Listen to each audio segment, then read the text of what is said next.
Hi, Gloria Lybecker here with Healing You. I remember walking up the stairs early one morning, and I heard my lungs begin to wheeze. And as the rattling stirred deep in my chest, my mind screamed, I'm not getting enough air. I can't breathe. Instantaneously, my whole body tightened in resistance. And with such an intensity that blind panic started to course through me. I remember shifting my eyes around and looking around my outer environment for some means of help. And in that moment, I recognized this inner state of being on a cellular level. It was learned helplessness. And as I stopped in that ever-present past, another layer of implicit belief emerged. It sounded something like, even if there was someone there, they couldn't help me. It'd make it worse. Oh, when I tapped into that and I noticed that my inner critic was not making me wrong,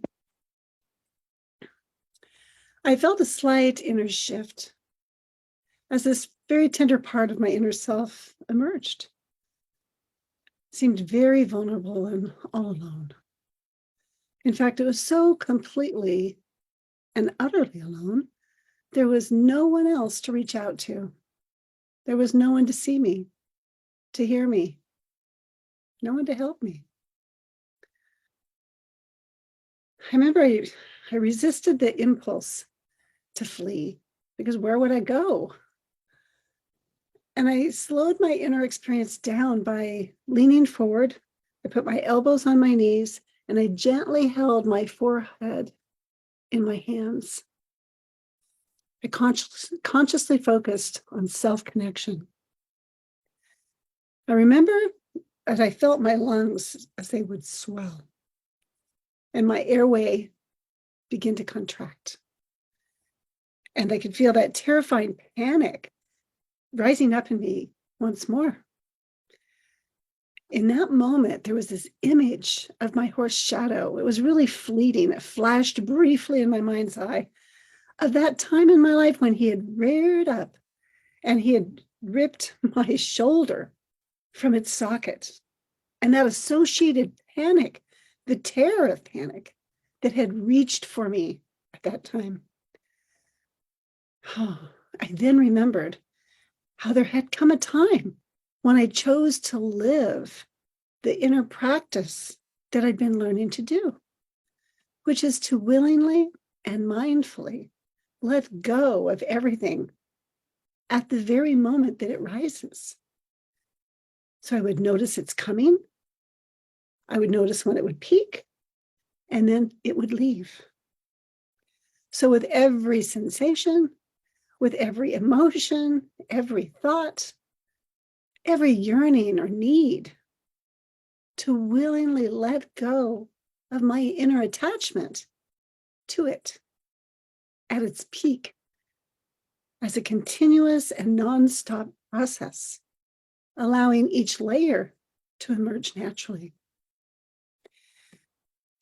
Oh goodness, as I was empowered by the memory of that vibrant experience, I closed my eyes and I looked just above my inner horizon where I could sense the light. And I felt this light and love come right on in and consciously breathed the healing energy deep into my body. I allowed the light's warmth to shine right into my head, to flow through my third eye and into my ears, my throat, my chest, to flow down my arms and my torso, my stomach, my hips. I allow this light and love to flow into my thighs and my knees, my feet. And I could hear my essential self say, I am open to receiving pure source energy and love. And then I sensed the light flow from my feet into the center of the planet, where as above, so below. There's another space that provides pure source energy. And it felt so warm and welcoming. It was like, oh, I'm so glad you're here, Gloria. Yeah, so I let that loving light bounce right back up like a mini trampoline, up through my feet and my calves, my thighs, my hips, my stomach, my torso, and into my heart, radiating out 360 degrees all the way around, so that I was like in this big bubble of love and light from above and below. And this whole inner experience happened in less than 1/10,000th of a second. I chose with faith to let go of frantically attempting to control my experience by searching for help outside of myself. And instead, I mindfully looked within my sense of self to become aware of my essential self, which is always here, always now. And what I learned was it's not so much about verbally describing my experience as it is being willing to feel the sensations in the moment. As I continued to lean my forehead to rest in my hands, it's where our prefrontal cortex is. And my hands are energy conductors, so they really bring the flow of blood back to the prefrontal cortex. But as I leaned into that sensation, I experienced my forehead sinking into the chest of God and being held. I had tears of relief and recognition that began to flow, recognizing that I'm being held all the time. I had just blocked myself from seeing it and feeling it by being so busy. I'd unknowingly bought into a belief, which had been sold to me by very well-meaning healthcare authorities. I have asthma.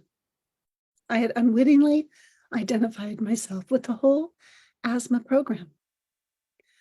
I was experientially beginning to understand that the whole program was an abstract, fear-based concept held in the mind, which had limited my capacity to live life fully as the miraculous being that I am.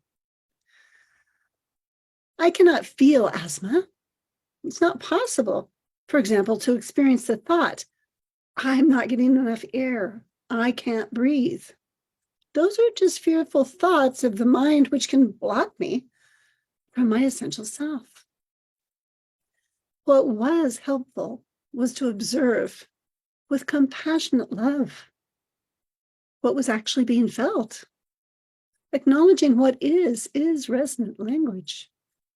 So feeling those sensations themselves, a tension or contraction in the throat or chest, a wheezing, coughing, or swelling of the lung tissue. Rather than putting labels on everything, including the feelings themselves, I simply focused my attention on being connected with my essential self. I observed my inner ongoing experience of feeling my sensations in the moment, whatever they may be. As I noticed my body would relinquish the energy of fear behind them, behind those sensations, and then the sensations would dissipate, or they would float past like clouds in the sky. Even dark storm clouds dissipate or pass in the sky.